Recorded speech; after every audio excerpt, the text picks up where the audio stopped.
most foul as far as the national capital is concerned. We're talking about a UPSC aspirant who's been killed by his own girlfriend, along with her ex-boyfriend and the ex-boyfriend's friend here in Delhi. A 21-year-old forensic science student, Amrita Chauhan, killed her boyfriend, burnt his body and tried staging his murder as a cylinder blast instead. And the reason for that is the woman has claimed to the police that the boyfriend had recorded her obscene videos and had refused to delete those videos. Sources are saying that she, along with her ex-boyfriend, the ex-boyfriend who worked as an LPG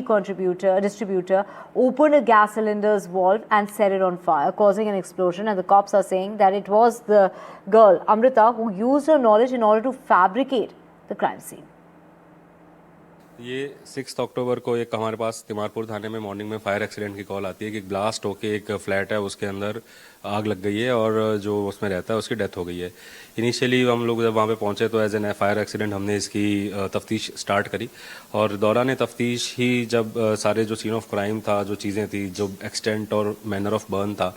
उसको देखते हुए लगा कि चीज़ें इतनी सुस्पष्ट नहीं है जितनी की दिखती है एक फायर एक्सीडेंट के अंदर। उसके बाद उसकी फैमिली से जब बातचीत हुई तो उनकी फैमिली ने एक स्ट्रॉन्ग सस्पिशन रेज किया इसकी गर्लफ्रेंड के ऊपर जो इसके साथ काफ़ी टाइम से रह रही है। हमने फिर सीसीटीवी फुटेजेस भी खंगाले और उसके अंदर वारदात से जस्ट पहले एक सस्पिशियस मूवमेंट उसके फ्लैट से आसपास होती हुई दिख रही है, जिसमें मुफल फेस किए हुए लोग अंदर घुस रहे हैं, 2 लोग, फिर 3 लोग ये बाहर आते हैं, वहाँ से चले जाते हैं। उनके जाने के विदिन 10-15 मिनट के अंदर एक ब्लास्ट होता है और उसमें आग लग जाती है।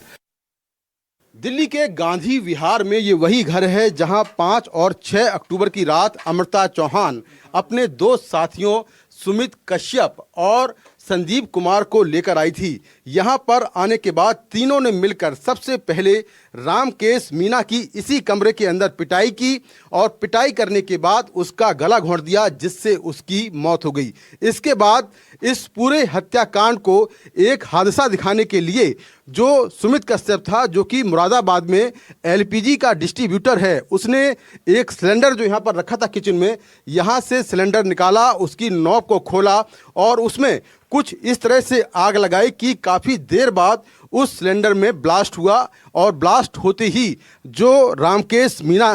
थे उनका जो पूरा शव था वो बुरी तरह जल गया। और हत्या के बाद जाते जाते जो अमृता चौहान थी, जो कि फॉरेंसिक साइंस की छात्रा रही है, उसने ये जो जाली है ये यहाँ से तोड़कर दरवाज़ा, ये कुंडी जो थी, ये कुंडी जो है वो अंदर से बंद कर दी, जिससे ये लगे कि ये एक हादसा हुआ है। लेकिन जब पुलिस यहाँ पर पहुँची और पुलिस ने आसपास लगे सीसीटीवी कैमरों की फुटेज को चेक किया तो उसमें कुछ लोग संदिग्ध आते और जाते हुए दिखे। इसके बाद पुलिस ने इस पूरे मामले की जांच शुरू की और जो मृतक था उसके मोबाइल के कॉल रिकॉर्ड निकाले, जिससे ये पता चला कि जो रामकेश मीना था वो लगातार अमृता चौहान से बात करता था, दोनों एक दूसरे को जानते थे और लिव इन में भी वो उसके साथ में रहती थी। इसके बाद मुरादाबाद से अमृता चौहान और संदीप कुमार और सुमित कश्यप को दिल्ली पुलिस ने गिरफ्तार कर लिया। नई दिल्ली से कैमरा पर्सन शिव कुमार तिवारी के साथ मैं मुकेश सिंह सेंगर, NDTV।